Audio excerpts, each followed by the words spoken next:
ஓம் சாந்தி. வணக்கம். இன்னைக்கு நம்ம கமெண்ட் செக்ஷனில் இருக்கக்கூடிய கேள்விகளோட பதில்கள் பார்ட் 4 பார்த்துட்ருக்கோம்.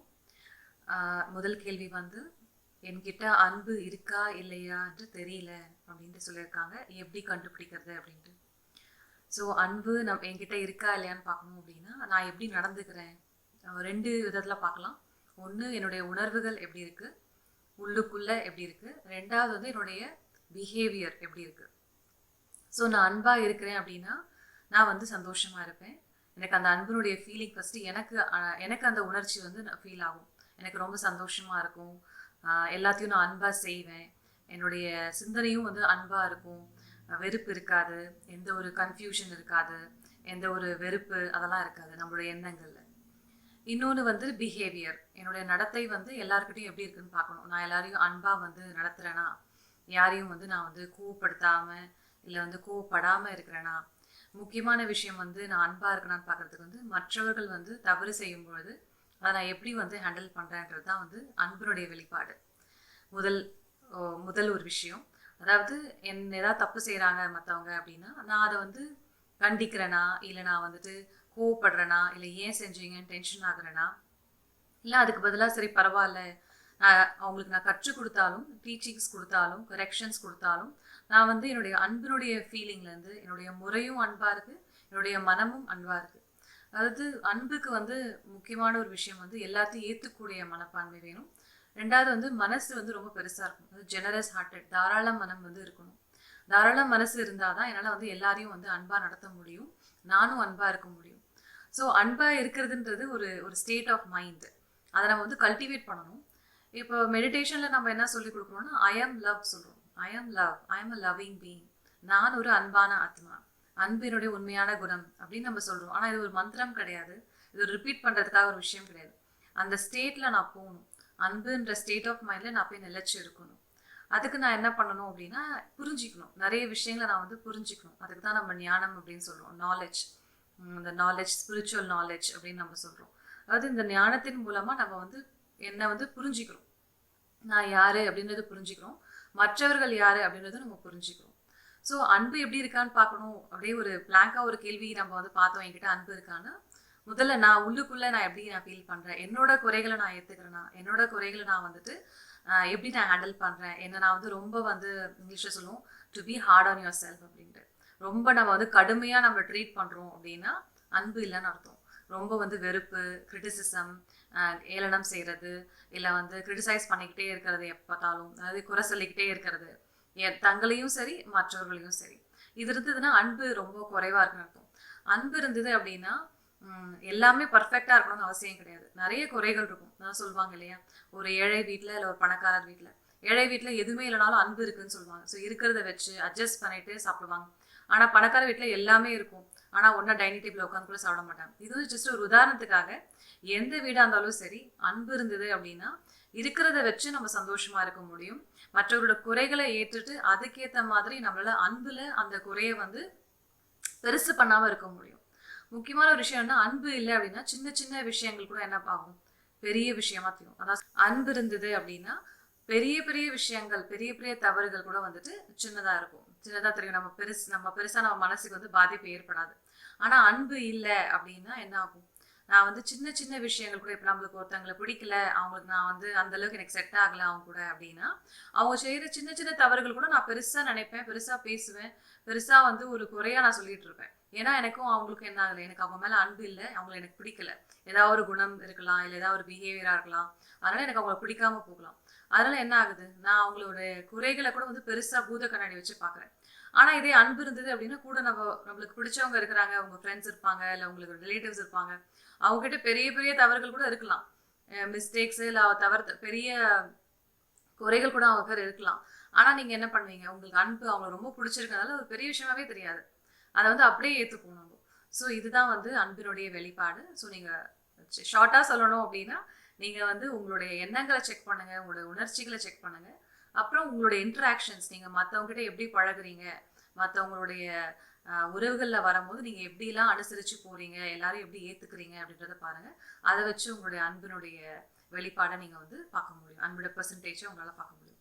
ஆனால் ஒருவேளை இப்போ இல்லைனா கூட அந்த அன்பை வந்து தானாகவே என்ன பண்ண முடியும், கல்டிவேட் பண்ண முடியும். ஏன்னா எல்லாருக்கும் வந்துட்டு இப்போ நம்ம வந்து அந்த உண்மையான சொரூபத்தை வந்து அந்த நேச்சரை வந்து நம்ம என்ன பண்ணிட்டோம், மறந்துட்டோம். அதில் நம்ம தூரமாக போயிட்டோம். நம்ம வந்து வெறுக்கிறது, இல்லை மற்றவங்களை குறை சொல்றது, இல்லை எல்லாமே நெகட்டிவாக பார்க்கறது ஒரு சாதாரண விஷயமா ஆயிடுச்சு. ஒரு நேச்சர் ஆயிடுச்சு நம்மளுக்கு இப்போ. அப்போ அன்புன்றது ரொம்ப தூரமான ஒரு விஷயமா, இல்லை சில பேருக்கு மட்டும்தான் இந்த அன்பு ரிசர்வ்டு அந்த மாதிரி வச்சிருக்கோம். ஆனால் அப்படி கிடையாது. அன்புன்றது எல்லாருக்குமே கொடுக்க வேண்டிய ஒரு விஷயம்தான். சரி, இதை வந்து நீங்கள் பார்க்கலாம். அடுத்த கேள்வி, எனக்கு கோபமும் வெறுப்பும் தான் அதிகமாக வருது அப்படின்றது எப்படி ஹேண்டில் பண்ணுறதுன்னு கேட்டிருக்காங்க. இது முதல் கேள்விக்கு கனெக்டட் தான், ஆனால் வேறுத்தவங்க கேட்டிருக்காங்க. ஸோ கோபமும் வெறுப்பும் அதிகமாக வருது அப்படின்னா என்ன குறையுது என்கிட்ட அப்படின்னா, அதுக்கு ஆப்போசிட்டாக அமைதி, புரிஞ்சிக்கூடிய தன்மை, அன்பு, சகிப்புத்தன்மை, அப்புறம் வந்து லிசனிங் பவர், இல்லை வந்து பொறுமையாக இருக்கிறது, இதெல்லாம் குறையுது. இதெல்லாம் இல்லாததால் தான் எனக்கு கோபமும் ஆவேசமும் இல்லை வந்து வெறுப்பும் ஜாஸ்தியாக வருது. ஸோ அப்போ நான் என்ன பண்ணணும், நான் இப்போ சொன்ன குணங்கள்லாம் நான் கல்டிவேட் பண்ணணும். நான் வந்து பொறுமையை அதிகமாக வளர்த்துக்கணும். நான் வந்து லிசனிங் பவர், நான் வந்து மற்றவங்க சொல்கிறத நான் கேட்கணும். அப்புறம் வந்து பொறுமையாக இருக்க கற்றுக்கணும் இன்னும் கொஞ்சம். சரி, எந்த விஷயத்தெல்லாம் நான் வந்து இன்னும் பொறுமையாக இருக்கலாம், சகிச்சுக்கலாம் அப்படின்றத நான் கற்றுக்கணும். நான் அதை கல்டிவேட் பண்ணேன் அப்படின்னா எனக்கு ஆட்டோமேட்டிக்காக என்ன ஆகிடும், என்னுடைய கோபம்லாம் வந்து குறைய ஆரம்பிக்கும். ஏன்னா கோபம் வருது அப்படின்னா புரிதல் கம்மியாக இருக்குது, ஏற்றுக்குள்ள சக்தி கம்மியாக இருக்குது.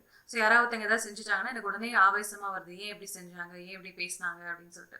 ஸோ இது நான் என்ன பண்ணணும், இந்த விஷயங்கள் நான் கவனம் கொடுத்தாவே இந்த மாதிரி, அதான் instead of working with negativity you work on the positivity. Negative விஷயங்கள் நான் எனக்கு கோவமே வருது, எப்போ பார்த்தாலும் கோவம் வருதுன்னு நினச்சிட்டு இருக்கிறத விட நம்ம என்ன பண்ணலாம், சரி நான் இன்னிலேருந்து என்னுடைய பொறுமையை அதிகமாக யூஸ் பண்ண போகிறேன், என்னுடைய சகிப்புத்தன்மையை நான் யூஸ் பண்ண போகிறேன், நான் வந்து இன்னும் அமைதியாக இருக்க போகிறேன்றது அதை ஃபோக்கஸ் பண்ணிங்கன்னாவே ஆட்டோமேட்டிக்காக உங்களோட கோபம் வந்து குறைஞ்சிரும்.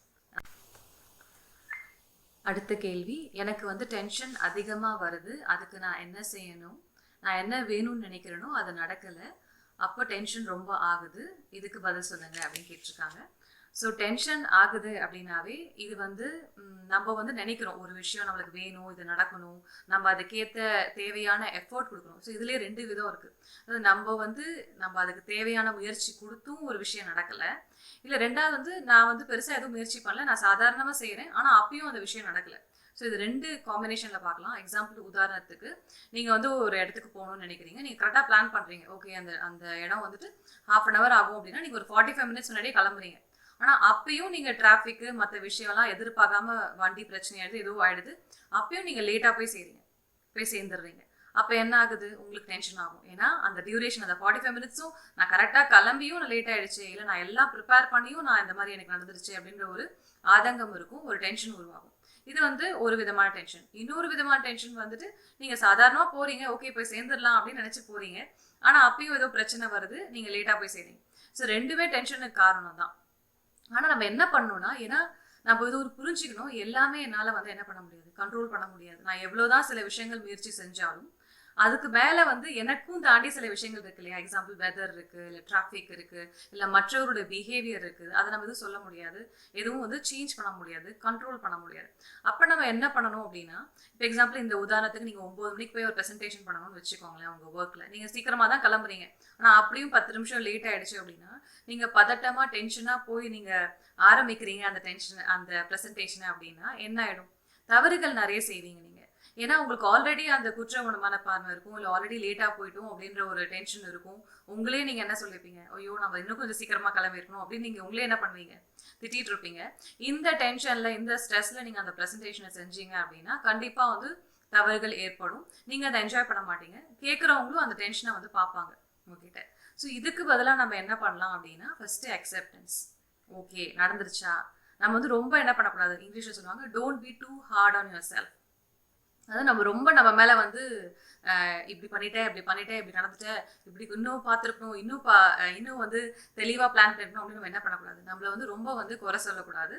நடந்துருச்சு, நம்ம முடிஞ்ச வரைக்கும் நம்ம ட்ரை பண்ணணும், நம்ம செஞ்சோம், அதுக்கு மேலேயும் இப்படி நடந்துருச்சு அப்படின்னா அதை ஏற்றுக்கிட்டு, சரி ஓகே இதுதான் ட்ராமாவில் இருக்குது, இதுதான் இந்த மாதிரி இட்ஸ் மென்ட் டு பி அப்படின்னு சொல்லுவோம், இதுதான் இருக்குது அப்படின்னு நினச்சி அக்செப்ட் பண்ணிவிட்டு அங்கே போயிட்டு ஒரு அப்பாலஜைஸ் பண்ணிவிட்டு நம்ம என்ன பண்ணலாம், சரி ஓகே தப்புகள் எல்லாமே தான் நடக்கும், தவறுகள் எல்லாருமே தான் செய்கிறாங்க, நம்ம மீறி நடந்துருச்சு அப்படின்னு அக்செப்ட் பண்ணிவிட்டு அந்த ப்ரெசன்டேஷனை நீங்கள் பொறுமையாக செஞ்சீங்க அப்படின்னா நீங்கள் தவறு இல்லாமல் செய்வீங்க. நீங்களும் அதை வந்து நல்லா அமைதியாகவும் உங்களுடைய க்ரியேட்டிவிட்டி எல்லாம் அதில் வரும். கேட்குறவங்களுக்கும் அது வந்து நீங்கள் லேட்டாக வந்துட்டீங்கன்ற குறையே என்ன இருக்காது, போயிடும். ஏன்னா நம்ம டெலிவர் பண்ணிட்டோம் இல்லையா, அந்த காரியத்தை நல்லா டெலிவர் பண்ணிட்டோம்னாவே அவங்க திருப்தி அடைஞ்சிருவாங்க. ஸோ இந்த மாதிரி நீங்கள் செஞ்சீங்க அப்படின்னா டென்ஷன் வந்து குறையும். ஸோ மோஸ்ட்லி டென்ஷன் ஏன் வருது அப்படின்னா நம்ம வந்து என்ன பண்ணுறோம், அதை வந்து பிடிச்சு அப்படியே கண்ட்ரோல் பண்ணுறோம், இப்படிதான் அப்படின்னு நினைக்கிறோம். அது நடக்காத போது என்ன ஆயிடுதுன்னா உடனே ஒரு சோகம், ஒரு ஒரு பதட்டம் வருது. அந்த பதட்டத்தை மற்றவங்க மேலேயும் காமிக்கிறோம், இதை ஃபர்ஸ்டே பண்ணிருக்க கூடாதான்னு. ஆனால் நம்ம சொல்கிறோம் நிறைய விஷயங்கள் வந்து பிளான் பண்ணாலும் தவறுகள் நடக்கும், நிறைய விஷயங்கள் ப்ரிப்பேர் பண்ணாலும் தவறுகள் நடக்கும், மிஸ்ஹாப்ஸ் நடக்க தான் செய்யும். இதுதான் லைஃப். ஆனால் அதுக்கு நம்ம பிளானே பண்ணக்கூடாது, நம்ம எதுவுமே வந்து ப்ரிப்பேர் பண்ணக்கூடாது கிடையாது. ப்ரிப்பேர் பண்ணணும், பிளான் பண்ணணும், எல்லாத்தையும் முடிஞ்ச வரைக்கும் நம்ம கண்ட்ரோலில் என்னெல்லாம் இருக்கோ அதெல்லாம் நம்ம செய்யணும். அதுக்கு மேலே நடந்தது அப்படின்னா அதை நம்ம ஏற்றுக்கிட்டு we have to be humble. நான் சொல்லுவாங்க be humble to the drama. அப்படின்னா ட்ராமான்றது ஒரு லைஃப் எனர்ஜி. நம்மளுடைய யூனிவர்ஸில் நடக்கக்கூடிய ஈவெண்ட்ஸை தான் ட்ராமான்னு சொல்லுவோம். நம்ம ராஜயோகா மெடிடேஷனில் ட்ராமான்னு சொல்லுவோம். அதாவது த லைஃப் எனர்ஜி நம்மளை சுற்றி என்னெல்லாம் நடக்குதோ அது ஒரு ட்ராமா, ஒரு சீன்ஸ் மாதிரி நடந்துக்கிட்டே இருக்கு. அதை நம்மளால என்ன பண்ண முடியாது, கண்ட்ரோல் பண்ண முடியாது. நம்ம ஸ்கிரிப்டை நம்ம ப்ளே பண்ண முடியும், ஆனால் எல்லாருடைய ஸ்கிரிப்ட்னு ஒன்று இருக்கு. அப்புறம் எல்லாரும் என்னென்ன செய்கிறாங்களோ அதையும் நம்ம கண்ட்ரோல் பண்ண முடியாது. யூனிவர்ஸில் என்ன நடக்குதோ அதையும் நம்ம கண்ட்ரோல் பண்ண முடியாது. இதை ரெண்டுத்தையும் நம்ம ஏற்றுக்கணும்.